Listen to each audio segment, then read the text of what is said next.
Hello everyone, welcome to my Myanmar, Echoes of History. Today, you are going to listen to the silent voices of Myanmar's past ancient kingdoms, sacred pagodas, lost civilizations, and untold stories.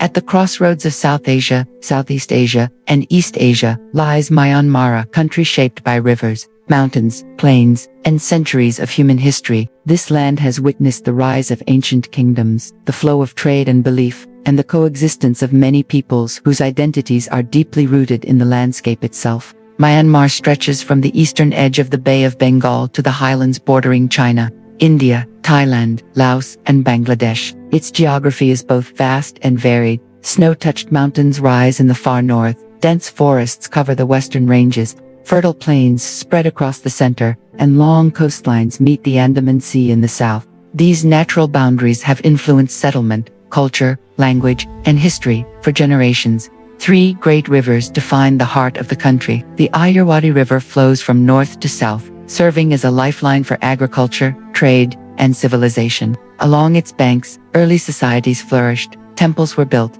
and capitals were established. To the east, the Chinwen River supports the western regions, while the Thanwen River cuts through deep valleys, connecting the highlands to the sea. Together, these rivers shaped Myanmar's historical path. At the center of the country lies the Dry Zone, the cradle of ancient Burmese civilization. Here, the city of Bagan once stood as one of the greatest religious centers of the world. Thousands of temples and pagodas rose from the plains, reflecting the devotion, artistry, and political power of early kingdoms. Bagan was not only a city of stone, but a foundation for language, literature, and Buddhist tradition that continues today. North of Bagan lies Mandalay, the last royal capital of the Burmese monarchy.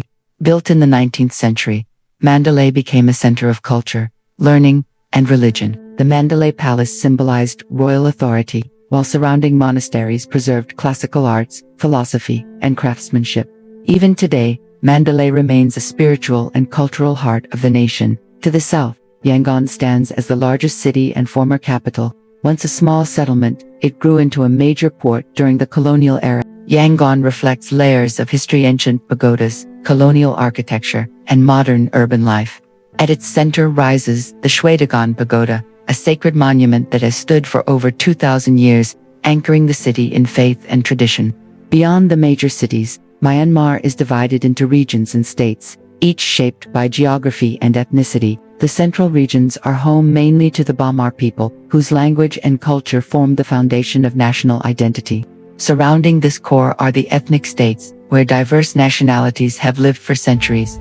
In the north and northeast, Kachin State is defined by mountains and forests. The Kachin people have their own languages, customs, and traditions, deeply connected to the highlands they inhabit.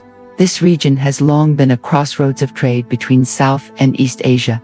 To the east lies Shan State, the largest state in the country.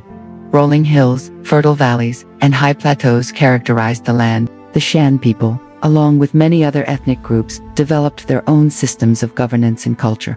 Shan cities historically served as important trade centers, linking Myanmar with China and Southeast Asia. Further southeast, Kaya and Kayon states are home to peoples whose histories are closely tied to the hills and rivers of the region. Distinct languages, dress, and customs continue to shape daily life. These areas reflect a long tradition of self-sustaining communities rooted in the land. To the west, Chin State rises into rugged mountains. The Chin people are known for their strong community ties and rich oral traditions. Isolation shaped unique cultures that endured despite difficult terrain and limited access to the central plains. Along the western coast lies Rakhine State, bordered by the Bay of Bengal. The ancient kingdom of Arakan once flourished here, influenced by both South Asian and Southeast Asian cultures. Stone temples, maritime trade, and a distinct cultural identity define this coastal region. In the South, Mon State and Tunan III region follow the coastline. The Mon people played a vital role in introducing Buddhism, writing systems, and early state formation to the region. Ports and coastal towns connected Myanmar to the wider Indian Ocean world through trade and cultural exchange. Myanmar is officially home to many ethnic nationalities, each with its own language, traditions, and historical memory. Together, these peoples form a complex cultural mosaic. Diversity has been both a source of richness and challenge throughout the country's history. Despite differences, shared elements bind the land together: reverence for tradition, deep spiritual life, and strong connections between people and place. Temples, festivals, music, and oral history preserve memories passed down through generations. Myanmar's story is not a single narrative, but many voices carried by rivers, mountains, cities, and villages. To understand the country is to listen to these echoes of history spoken through stone, scripture, and living culture. This journey begins not with answers, but with remembrance. For in Myanmar, the past is never truly silent. Thanks for watching. Don't forget like, subscribe, and open notification for more historical videos, and see you in next episode.